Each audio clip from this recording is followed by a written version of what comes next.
Assalamu alaikum warahmatullahi wabarakatuh. Mwasuze mutya? Mwasibye mutya? Nze Nurdin Ntege mbaniriza once again ku channel yaffe eno ya Nurdin Ntege Megatron Media. Tugamba subscribe, share, like, comment ate tuwabule tuyomba buyombi wabula tuyambe owabule. Wagenza okukyana ebiri mu Uganda bya mirundi ebiri. Ngenda kuwa ku lutalo lwa politics tuyingidde akaseera kali akakambwe nnyo bwe tugambira ddala nti buli omu ani yaani. Nuupu egamba kyani kya Nuupu, NRM egamba kyani kya NRM n'ebibiina ebirala nga sibizisadde ebbali, naye wabalosewo olutalo kabikkuse kafungula nkete tondekera sikulekera wakati w'omukyala Hajjati Hadija Namyalo saako n'omukulu Frank Gashumba. Frank Gashumba ono yakakola omukolo emyezi ng'esatu ebiri. Namyalo Hadija atamumanyire mukyalo oyo wa ONC akoze emirimu egy'ettendo, ndowooza eri ekibiina kya NRM nga kyo bw'okibuuza ani asinze okubeera vibrant, ani afudde NRM visible, especially here in urban centers ne Uganda at large, where NRM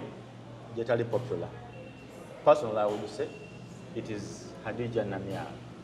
Ne waliwo olutalo olwafuuse olw'abakadaama lwenda bwe lugenda mu maaso wakati wa Frank Gashumba n'omukyalo. Naye nga bw'obuuza what is the essence of this war, what is behind it, who is gaining in it, and are the channels, approaches, avenues used to express one's anger the right one oba enseegudde eddalu, and what should be done. Gwe nange tujja kuba tubyogerako maaso naye nga sinatandika olutalo. Waliwo olutalo olugenda mu maaso mu kyondo kya Buwarabu awo. Waliwo omukulu gwe bayita Israeli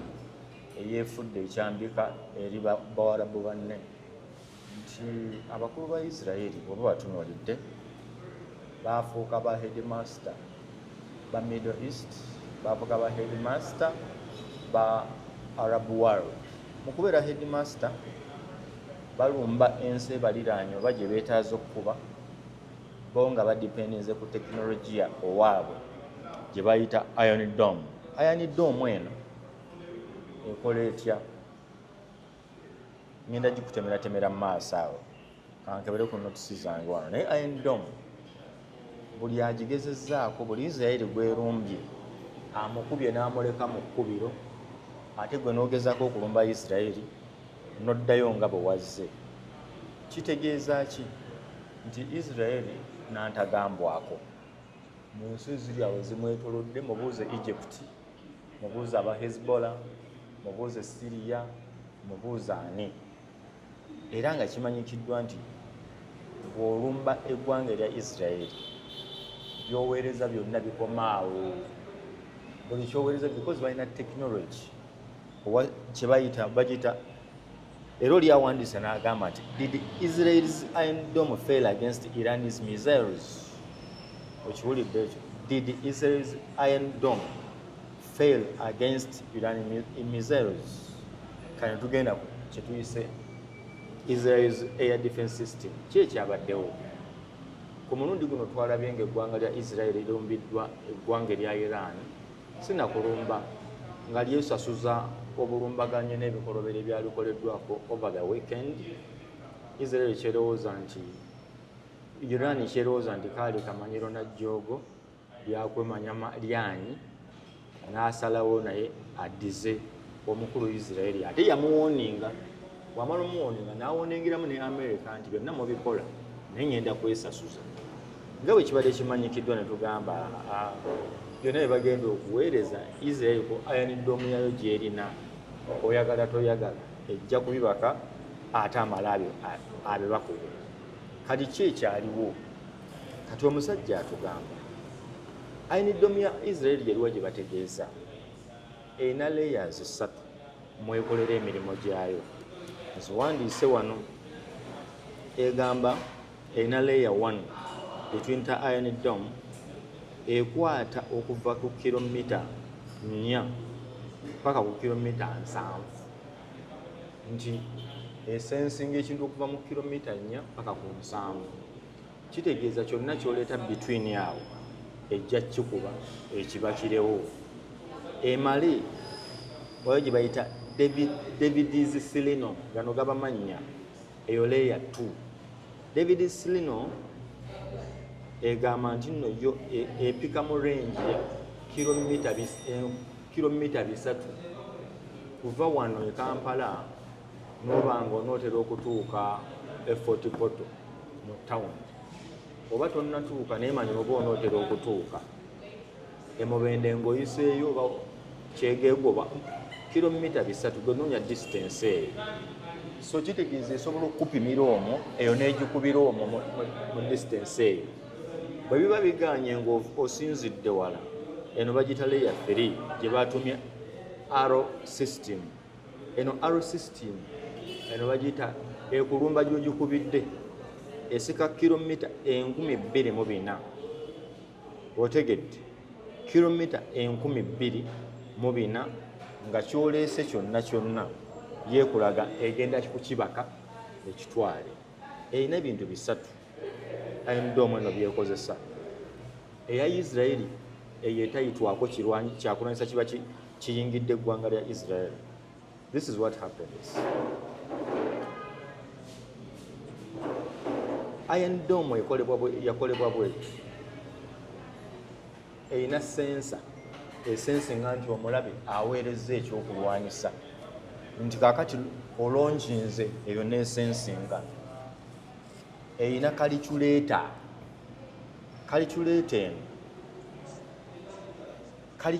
eno ekola etya ecalculatinga distance wawe osinzidde okuweereza obulumbagano obuyingira eggwanga lya Israeli kati neepima nti ze ziri kilomita zembadde gamba gwe tulumba ali mu kilomita 3 ali mu 7 oba ali mu ziri 2,000 zenkugambye kati neepima yo eyimu yo ekikompola mizale eweerezeddwa etagetinze kujjawa bwe bakizuula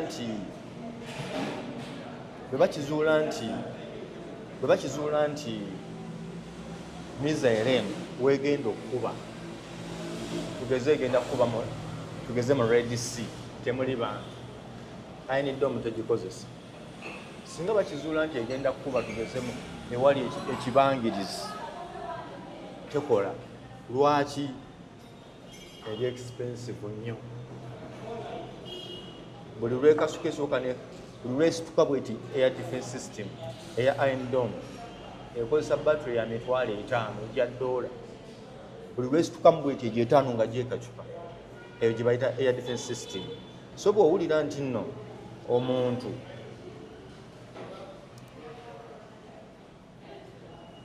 bwewulira nti waweerezeddwayo ekyokulwanyisa nga tekigenda kukosa bantu tekigenda kukuba ene facility ekyo bakyerekereza nga bwe nzikugambye naye kitegeeza ki eri eggwanga erya Israeli nti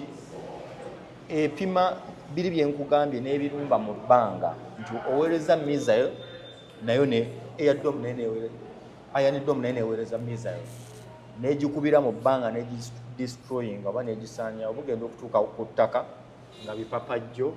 oba fragments zetwandiyise ziri mu bbanga ekizimbe kyobadde otagetinza okukuba n'otakikuba abantu babadde otagetinza okukuba ne batafa ate yo Israeli neekozesa kyekimu nga tekozesa Iron Dome naye neekozesa missile olw'okuba nti yo erina tekinologi wawaggulu nejja neekukuba neekumaliriza nga bwe beeyagadde. But this is what happens. Olw'okuba Iron Dome y'amaanyi kitegeeza nti abantu bagitya abagigezezaako bonna bafiiriddwa naye mu kumaliriza byonna nga bwe nkugambye nti bw'oweereza ekyokulwanyisa nga naye eweereza ekisaanyaawo missile ku missile that is missile emu ya air defense system nti ekintu ekiyita mu bbanga yekikuba n'ekijjawo kati mu kukijjawo what happens ekozesa ebyokulwanyisa bingi esaasanya ssente nnyingi egenda okumaliriza ng'ebikubye byonna. Naye ki ekirimu ekyenjawulo? Iran yakoze etya? Bagigamba eri 90% accurate. Kiza bw'ogiweereza ebyokulwanyisa 100 esobola okukwatako 9, 10 n'ebibaka 10 ne biyitaayitawokko, oba bw'oweereza ebyokulwanyisa nga bitono tugeze 10, eya defense system byonna ejja kubibaka eya Iron Dome ya Israeli. Naye mu kubibaka kitegeeza nti ani ono yansumbuwa, kitegeeza nti omuntu ono abadde aweereza 10 birina kye bigenda okukosa. Iran yakoze etya? Yaweereza missiles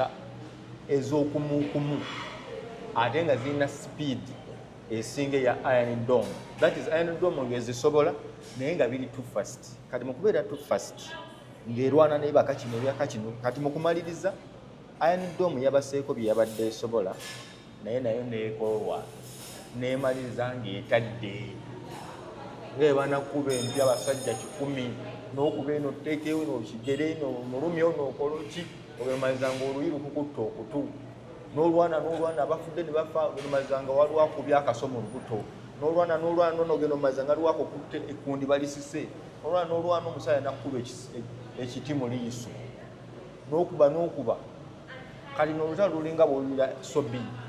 Sobbi gwe batta yali mubbi naye Sobbi yali mulwanyi, naye baagamba bamuyiira eggaali kuula amalungi. Sobbi yawulira ku ggaali n'agamba ebyaddala, n'atuuka n'okugamba bamwetolodde, mumanyi baganda bange mugende, baganda bange mukole ki, mugende kuba kigaanye. Kati gye byaggweera nga Sobbi ebintu bimulemeredde n'afa. Naye tekitegeeza nti eyatta Sobbi yali w'amaanyi nnyo. Kati missiles ezasobodde okuyitawo zaabadde nnyingi nnyo nga ziri ku sipiidi ya yiriyiri, era omukugu omu n'atuuka okugamba nti kirabika nti Iron Dome ya Israel omulundi guno yabadde tekola, baagirumbye ng'eringa eyaze obwazajja. Oli fine yingira, oli fine yingira, gwe totuukiridde genda. Tugenda omaliriza nga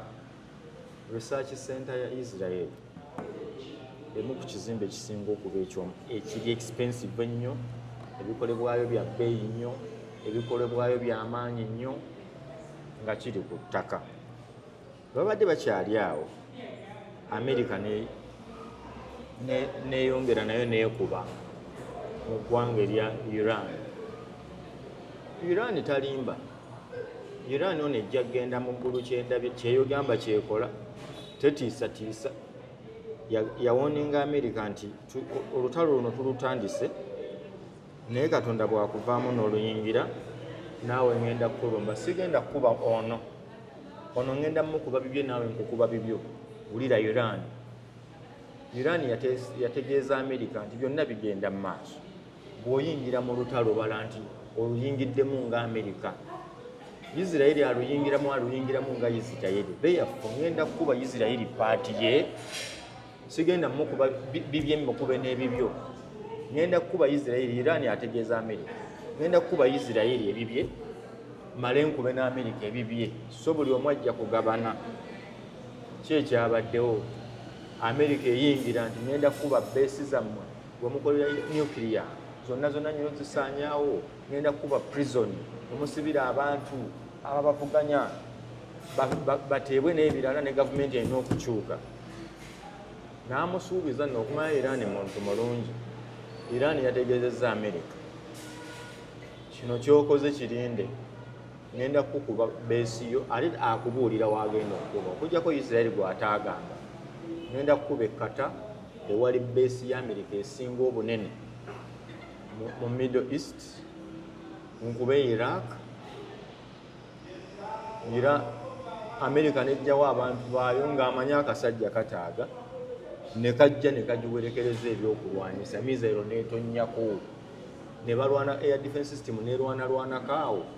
naye kyakutteyoko era ababaddemu era ekkata bajja kugamba twawulidde ku musisi ne tubabuuza Amerika yeekubye nti oyo Iran yakuba Amerika zagenza okuyisaawo essaawa 5 bweziti nga Trump alayira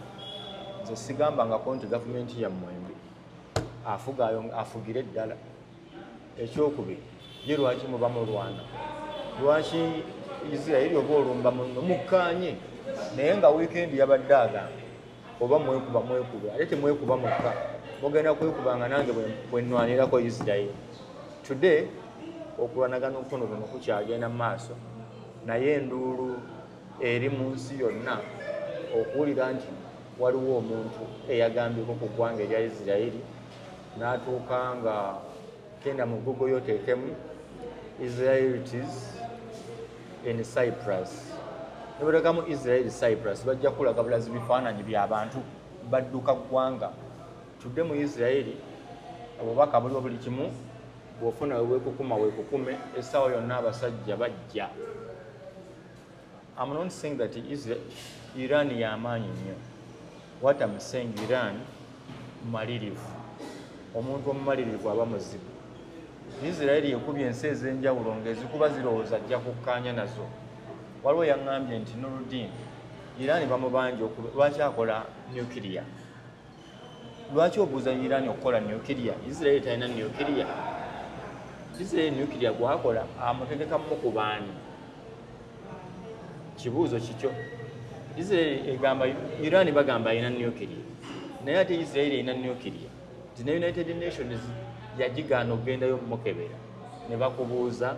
Iran nuclear gweyina emutegekedde ani? Sorry, Israel nuclear gweyina ye mutegekedde mu ku baani? Waliwo gye bamutunda gye bamulya ajjanjaba bulwadde otegeddewa. Oli n'agamba nedda amateeka agafuga ensi yonna bw'oba wasayininga ku United Nations Charter simanyi biki nchoke. Iraq bamugamba ave ku nuclear. Ki ekyaddako? Iraq was invaded. Libya bamugamba ave ku weapons of mass destruction n'azivaako. Ukraine bamugamba ave ku byokulwanyisa ne bakuba ne nuclear plant ye nevaawo. Ezo zonna ensi zaamala ne zirumbibwa. Iran bwagamba okufa n'obutanya gwansooka onkuba neerwanyeeko abamukyamulindawa. Gwe nange teesa mpabulaamu awo mu comments. Eyo nakugambye nvuddeyo moze kikoleko. Eyo nakugambye nvuddeyo naye nga nvuddeyo bw'obiraba otya bannaffe abali mu nsi za Buwarabu mweteeketeeke. Tegunnaggwa. Amerika ekyatidde naye manya kino kye baagikoze kigiswaza naye ki ekigenda okuddako gyeri. Awo kanveewo kankutwaleko ewa omukulu Frank Gashumba ne munne Hajjati Hadija Namyalo bagamba ki? Nina omukulu Kayondo Medi. Assalamu alaikum warahmatullahi wabarakatuh. Alaikum salam warahmatullahi wabarakatuh. Ndi bulungi sina mutawaana. Buuza ku bannayuganda bonna gye basinzira okukulaba, bannakalungu, bannayuganda Masaka baani? Bannayuganda okutwalira ewamu ddala ebbendobendo ly'e Masaka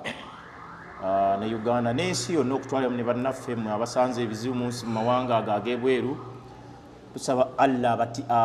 abakingiriza ebintu ebyo bigende musobole okusigaza obulamu bubeerewo, kubanga kimuliko si kirungi. Edduwa tuziweereza abantu baffe bonna. Allah taasa abantu abo n'abo abalwanagana byetuwulira mu nsi ezikuusire wansi, simanyi Isirairi ani yonna Ukraine, abantu baffe babeere bataasibwe. Allah gwasinga okumanya affe tugattako bugasi naye nga okusaba kwe kusinga. Okay, kakati eyo nvuddeyo owagira ni wawonna Ukraine manya Israeli Iran. Nze saagala nnyo America ajooga nnyo. Bw'ofuna amukwatamu naawe ogamba kale nange empaga owaga bamukuttemu amanyi Yesu amaanyi ayina naye bwagakozesa obubi ate bangi bajja okufiiriza Ate kakati nange embeera eyo atagikutte yagamba yaye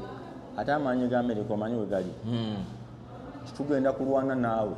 naye gwe tolya siiba njala siiba njala tulwane kuba ye kyakola akugamba ye akola missiles ez'enjawulo akola nuclear bombs n'ebirala byonna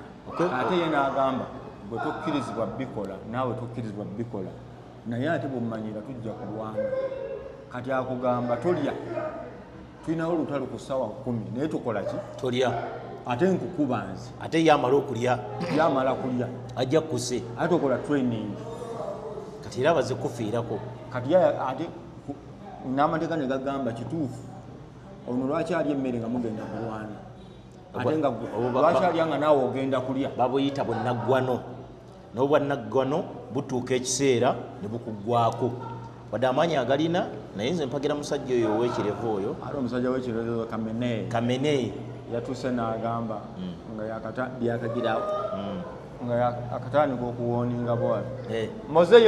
moze weyongereyokko baaba oba azadde kaakati kyeba omusajja byonna nga bimaze omubaako ensasa ge yagiwulidde naye kankugjeyo eyo tukomewo wano ewaffe e Uganda America yeyo tumaze omuwulira ne bwanajjayo kati atomic bombo n'agiteekawo twategedde naye asoboka Russia bwali mukwatako olunaku lumu omanyi yakigwako ekyo kyeyaguddeko kino ye ne NATO omwaka oguwedde yes yatuuka mu lutalo lwa Ukraine ne Russia kati waliwo amateeka agafuga entalo nti ago nga goberera bulungi nti Ukraine tuli mu kulwana naye tolina kukozesa tugeze ballistic missiles eno bomu tolina gikozesa tekkirizibwa kuba kyakulwanyisa kuva mu Ukraine kuyingira Russia ekyekikabo ekiti ne batambula nga batambula kati time came Ukraine ebyokulwanyisa ebyo n'ebifuna bye baagigaana nayo neba nabyo Vladimir Putin n'abagamba wa Russia NATO olwemukkiriza mbu bikozese n'Amerika yagamba bikozese Putin abagamba bwabikuba ate ngenda kukyusaamuko nkube mmwe ngenda kukuba naye kijja sse muntu kinene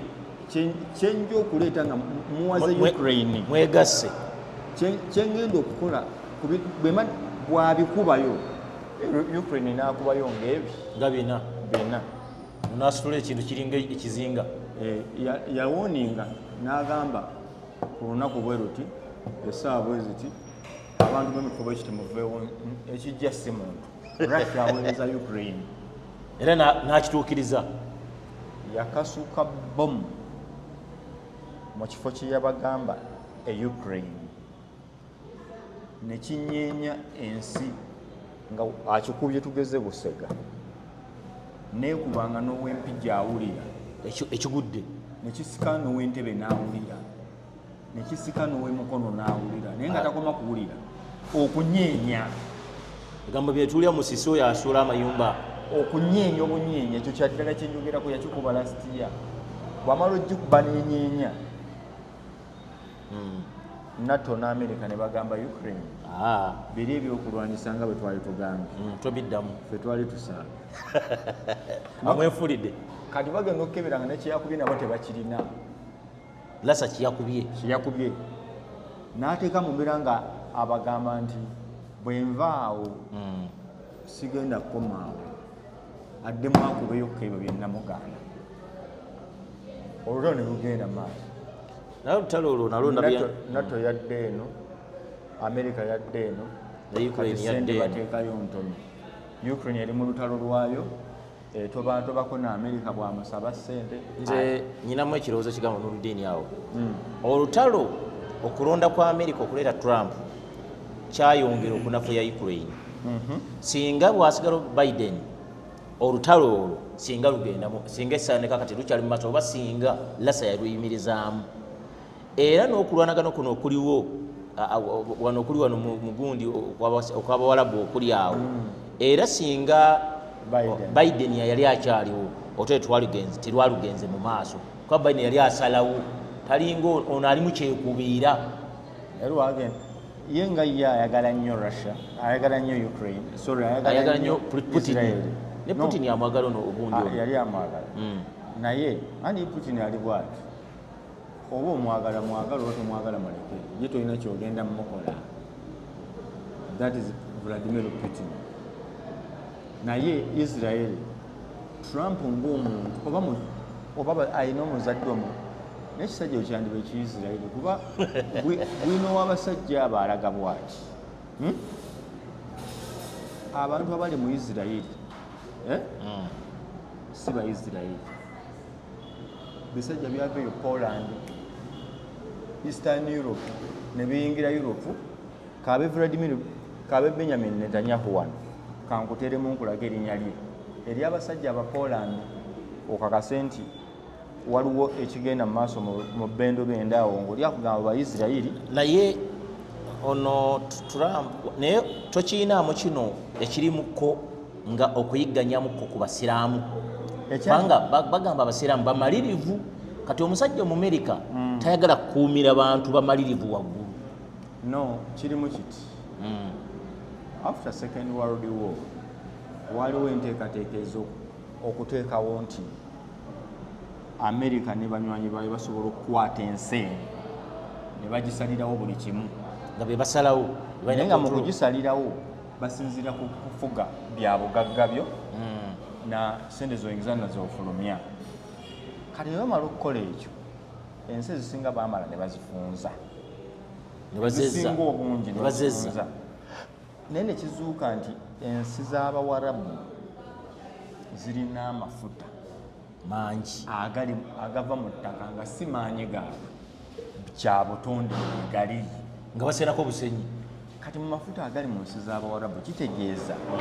Omumerika talina bwagenda gajjawo nti oba agajjewo agatwala ewaabwe kati nga ate nga kitegeeza amafuta tagenda kugamba nti si kyattunzi. Kati nanoonya afuza atya omuntu Omuwarabu ono kuba omuntu bw'aba ne ssente afuna amaanyi. Era netubeera wano noddiini wetubeera wano wetutudde ng'olina essente kyekintu ddala ekiwa omuntu amaanyi buli kyokola nga kigenda era omuntu wamala okuggyako essente aba amaze okukutula omukono ogusinga obungi. Nti kaakati omuntu alina ssente amala n'afuna amaanyi buli kyayagala asobola okukikola. nga Museveni tomulaba oli gwagira nga nkuwaddeyo k'ekikumi kwatayo ebibiri kwatayo ebitaano ozigaana leero enkya ne baleeta akawumbi notunula ku school fees notunulira ku mwana nogaye bannange nfaki abasobodde okuresistinga ne bagira naye nga percentage esinga kasita babafuuka bozambe kasita oli akumalira ebizibu. Kati ne bazuula nti ensi z'Abawarabu zirina chances z'okusigala nga ngadde bwe tuba tetuzisigaza nga tuzikuumidde wano zijja kumala zitukeneku kuba zirina ssente zigema tutya n'atondawo eggwanga erya Isirairi kuba mu World War Isirairi yali teriiwo yali yasaanawo nga yava ne ku maapu n'azaawo eggwanga lya Isirairi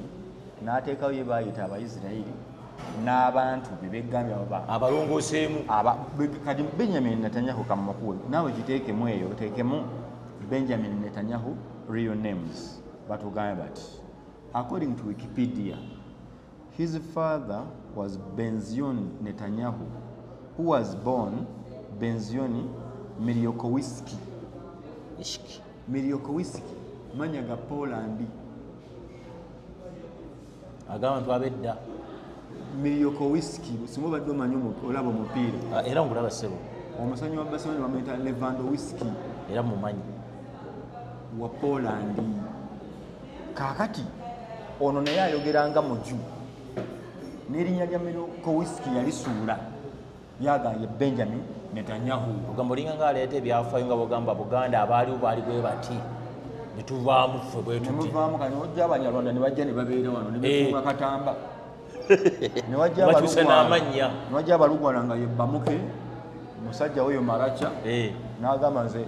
najja wanatandika okugamba nze kintu twetwatandika Buganda neddira ng'ebyaddala musajja mu Lugwala we Maracha naye omubuuza Bamuke ogwana nze bazaala Lugazi ne Lugazi wala ndi w'emukono kakati Israeli bwetyo bwe yakola ki bwe yakwata abantu kati kitegeeza America ne banne bamala okuteekawo Israeli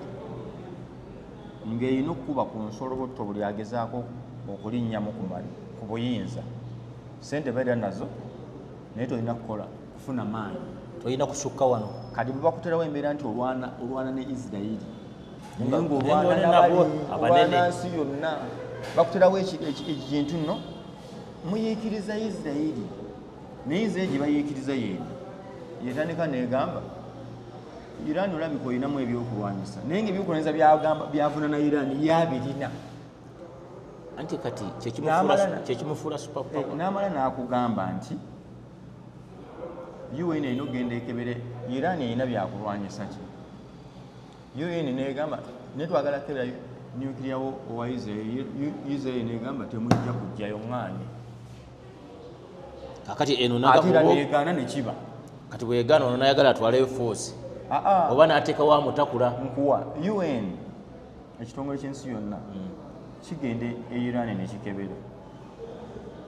kirabe ebiriyo nekivaayo nekigaa naye waliwo ebyokulwanyisa tebikkirizibwa Israeli naawe olabika obirina twagala kujja kukebera n'abagamba temujja ne bamubuuza lwaki ŋŋaanye ate era n'agaana kati olowooza Israeli yabaagaanye America yabaagaanye America n'akulaga nti agenda kuteeka beesi e Iraq aleke beesi e Qatar ate aleeta ebyo ebyokulwanyisa byolowooza nti tebikkirizibwa mu Iran yabiteekewo kati mugenda okugaziwa okumaliriza otegedde akakodyo ka America nkalaba bulungi kuteeka wano Israeli akugamba ensi yaabwe naye ng'okugamba gwe America ayagala ennyo mu Israeli kati saawa zino ensi ziri ku remote amalina bwati amuzanyisa seeki era ekyogamanyako akazannyo waliwo puroguramu ya America okwata Israeli ebeere nga buli ali mu Buwarabu byokola byonna yamba America byokola byonna Israeli n'okuba nga ebikkiriza bw'eba ebigaanye kimenya mateeka era bw'eba ebigaanye ekkirizibwa okukuba ate bwe kukuba ne weerwanako oba mukyamu nnyo oba totegeera oba mubi nnyo bano nga badde ate nabo bakuyambako kati Iran bwe yabadde ekuba n'alabya omusajja Benjamin Netanyahu ng'agamba abasajja bakubye eddwaliro ddamba omuli abaana ate nga naye yakubye si kuba yakatta abaana abasoba mu mitwalo 10 kati kiwanga lya Palestine kino kyamulumye naye bakulaga kiri okay they can only talk about it but nothing to do anyway tugenze ba Frank Gashumba olutalo lwabo olulaba ndolaba era ndugobera weko gye luva ne boota soko olumpe kubanga nange nduma gye luva bwoba olina omanyi gye luva tetumala budde ngenjogedde nnyo bannagaano lini mulungi omu soko babuuli nze nsuubira olutalo lwa Namyalo ow'Ekyambogo ne muganda wange Kasumba wadde simwagalira ddala simwagala lwaki ate nga omufaananamu era oba ondeetedde obuzibu omusajja oyo nze ndudde nga mugoberera nze nsoso sikugamba nti omufaananamu yakunyononera olunaku mbuuza nze nsoso kikugamba ntuwulidde ku ggwe kwakati mugamba mufaananya Kasonde n'omusajja munene sigaye nti muli banene mukala oyinza okulaba nyinza okuba nga mukala tuyinza otufaanagana naye tetufaanagana mbeera aŋamba endabika wano si mbeera endabika yateyinza kufaanana ya Kasumba kale tugende ye mulamola bw'ati alinga omukazi nze simukola nedda talina maanyi bamufuula ow'amaanyi omuntu atalina kyakola taba w'amaanyi ali omulowooza buli alina okukola alina kakaalo kano nedda kankubuli weetaagako n'oba otudda no mu ofiisi yo nekimanyidde byokola nebyokola tobikozesa maanyi n'oluddiini olwa tukozesa kati maanyi era ensi yonna ekusangawo n'ogidirectinga ne twogereganya naye waliwo okubanga gwe olya mu kuyiyayiya n'okupangapanga ng'obejjisa n'oluddiini ng'osobole okuyisaawo ebyo ye ofiisi ye kyagenda maaso. akati Kyambogo omukyala mugoberedde nnyo Hajati Hadija Namyalo. era bingi bye yawandiise nabirabye. Najjayo n'agulumenti zonna mukulu Kasumba wadde anonera ssente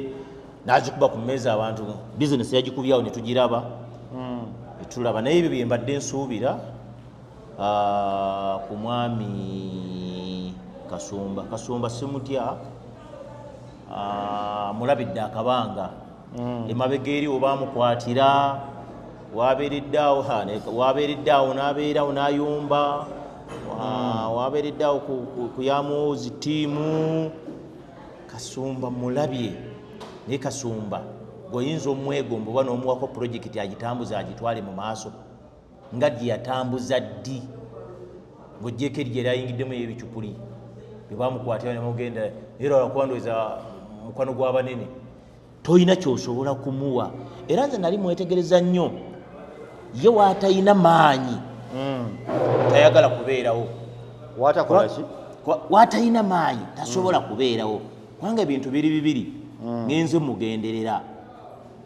era nga mutunuulidde akabanga era nga ndaba ebigenda mu maaso. Ekisookera ddala mukulu Gasumba baako wookoma bw'obaba nga bakuwadde essente muganda wange Namyalo n'ofuna kyolya woolidde ati tobijjisaawo tokolawo mpisa mbi toyomba gumobeere n'ekyo naye leka baako toyina woofiisi just okubeerawo noononya woonyakula obeerewo okangaze kakati olina sitole gye waleese mukulu Kasumba olina sitole gye waleese gye nagoberedde obulungi nganze wagenze n'ogamba tayagala muhoozi tayagala ki kati mukulu Kasumba kyokola ffe mu Luganda gye tuyita okukuba ejjeziriza kati ogezaako okuyisa eri emabega ensero ozise mu Namyalo mubi nnyo ku mutabani wa President Museveni mukulu muwoozi kati ebyo gw'okikola ng'ekinyiizo twika ezo z'ozannya zinyiize basobole okujjayo Namyalo wonna waali. Nze Namyalo mukyala musiraamu tosobola kuba ng'omunyigiriza n'obufeero obwo mukulu Kasumba ze sobola kuwa kitiibwa. Nali mbaddeko lumu ku mukolo kwali obadde n'ensituka ne ŋŋenda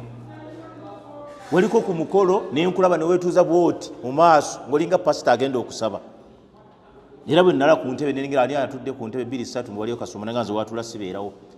kubanga ebikuvaamu byoyogera tebitwongera mu maaso. Kati oli musajja mukulu n'omukyala mutandise okweyogera ebigambo ebitanyuma teyasoma teyakola kino yasinyafu musawo muganda naye kati ayinza oba musawo muganda nga gwe omusinga n'okunyenya ensaasi tetukulaba byokola naye tukusaba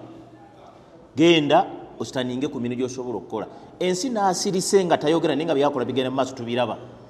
Ezo entalo zammwe muzituggyireko mu mawulire mubeeko we mukoma muzijje mu mawulire mubeeko we mukoma. Oyo omukazi gw'olaba ebbanga lyakulisiza era kirabika ebbanga li lyonna lyabadde akuwa essente obadde onoonya ssente za mbaga era nkukakasa ze ssente miliyoni 3 nagenzo zibalamu amazima amatuufu ng'oyinza okuba yaga miliyoni nga 3 zisobamu essente z'embaga era yakoze embaga g'ogenda okutendereza yena Namyalo era Namyalo tukwebaza okukolera mukulu Kasumba embaga. Ezo ssente zonna yagezangako kunoonya ssente za mbaga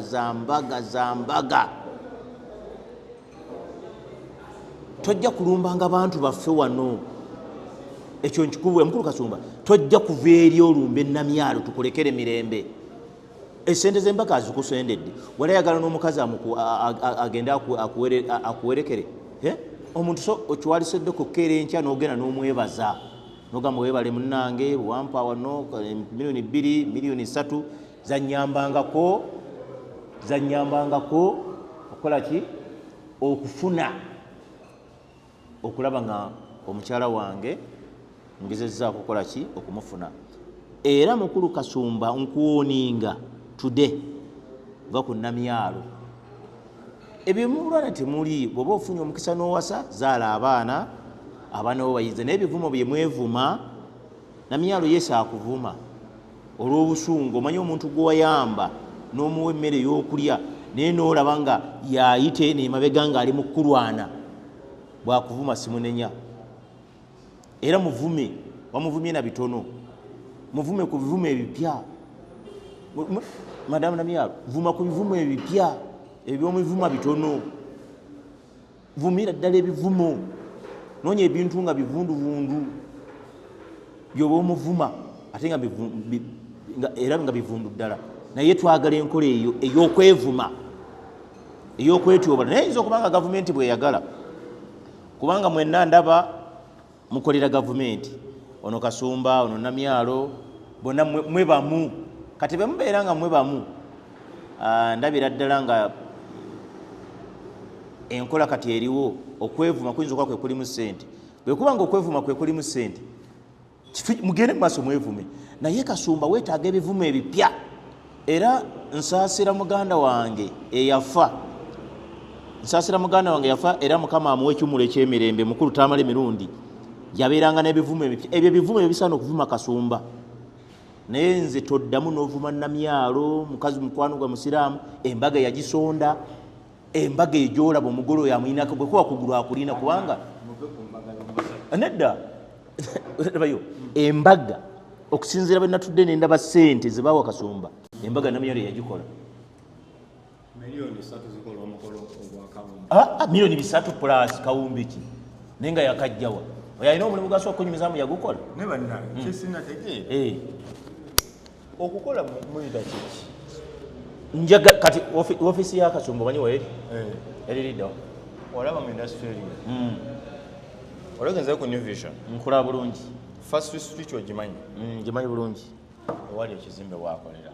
bw'otuukawo osanga oliko n'ofisi ya Kakira Sugar Works bw'otuukayo olina bola abaawa ku mirimu nnyo baawa ku mirimu yes bakola emirimu ki secretary we receptionist n'abantu abalala eyo batwalayo mabaluwa gayita abantu eyo batwalayo mabaluwa oli consultant anti olira eyo batwalayo mabaluwa ate mulwanyizi wa ddembe okuva ddi biri bya asimulani yali asimulangani abantu awakening Uganda sisumuka nabirabako era nabiwulira nga abyogera byali bibyo byali byange naye byonna byali kugeta nsi eno kunoonya kyakulya era wano oyinza okuteekawo nange ekibiina kyempita kamu kojja okuweeka kakati esumuka Uganda kamu kozza okuweeka ng'abantu baleeta ssente Namyalo muwa magezi ki naye kye bulwobeera simuwa magezi kuwa magezi Kasumba abeeko waakoma bw'aba munnaakusinze genda omwebaze Namyalo Kasumba tagenda kumalako na Namyalo ate ne Namyalo akoze bubi Namyalo buno obubaka bw'oba bukutuuseeko kyensaba bakuleeta obubaka buno omuntu gw'osinze tomuddamu bw'omuddamu bamwenkanya amagezi bw'olaba omuntu ng'omusinze ng'olina kuntulo era ng'oli kusena ogamba ono muwa omulimu ono mutolerako milioni 2 bw'omuddamu muba mu level mugenze ku emu era kati bwe mba mbageragera nyiza okubayita mwenna mufaanagana naye nga temunnafaanagana oyo mutunuulye butunuuzi gya nze banaye Kasumba se era nze nyina likodi ojja ogende ku gundi yange nali ntaddewo etteeka full figure we musanga bwaba ku mukolo situulawo kati Kasumba namuteekako bane bajjo yakutumira namulabye jjo aje yantumira bajjo yantumira naye njagala muwamu olunaku lumu bajjo omundetera olunaku mu naye mubuulire ebisango mukolo otule ani baddo akazenyiriza embeera naye kubanga ina bayinza n'okujjayo n'engoma ne bakuba ne bazina omuntu yenna kazenyiriza emba naye oyo kazanyirizi ani taata bajjo banemwe abantu bwe mubalabira baavaawo kati kiki bajjo kyasobola okuleka mu myaka 3 tutandikira okuleka ki nga bwinza okugamba bajjo bannange mu kiseera kino yagenda taliiwo abaddeko yagendako bweru wa ggwanga naye waatabadde waliwo bino ebitambula watabadde olwo bitambula njagala nkitegeere bajja afulumye bweru w'eggwanga agenzeko ebweru w'eggwanga abeddeyoko emyezi 3 oba emyezi 5 kiki kye bayinza okuddamu okugamba mbu ono ye Bajjo ng'avuddewo kwegamba ng'avuddewo kwegamba kyogera ensi teyinza kumisinga Bajjo tutabaddewo nti tufiiridde ne bwagenda enkya nze nakugamba omuntu nyina bwe ntunuulira ebyokujja noyogera wano noyogera ku bayimbi noyogera simanyani nupu lecture yonna yonna agiteeka ku nupu obudde ne buziba n'agiteeka ku nupu obudde ne buziba kapasite yo gy'oteeka ku nupu oli gwoyogerako ayina baka palamenti ayina ba meeya ayina bakansala tomumalaako obudde noonya ebyo by'osobola okukola omugamba abeeko byakola kati n'ekyo kyanyumyako agezaako okwekuma bamulame mbuwaali naye taliiwo kati wamala emyezi 3 nga taliiwo omwogerako ki lwaki sikusiiba nedda nga tonnansiibula tusobola okugamba bannange bw'owetera kamukamu mundeeba oba bw'owetera wano awo ewaali nga mukulu gye era ebiseera ebisinga bwe yavanga ku mirimu gye awo wali bizinesi ez'amaanyi waawo omusanga wa era kumukubira jangu tukoleyo kalayivu wano oliriddawa ndi ku Buganda Road jangu wano jangu kubukedde ku gundi ennaku zino mulaba ali ku TV nani ni Kasuku Kasuku oyinza omuteeka mu kibwanga ye apatikanye n'ensi ate matuwewunye Kasuku ayinza okuba alina byakuza ate okusinga Bajjo Kasuku ayinza nze mbabuulirira wano ayinza okuba alina byakoze ngera kola ku research ate okusinga Bajjo mumanyi kakati kankubuuze yakola ekibuga emaki ne bakita Makindye City kiki olabika abali tomumanyi olaba ng'ogenda ku kooti bwotyo oluweta awola ojukira we balwanira ne alien skin kifo kya Bajjo we yajja bamusange bamutomere emmotoka ye besi bw'ŋŋamba kifo ki kuva ddi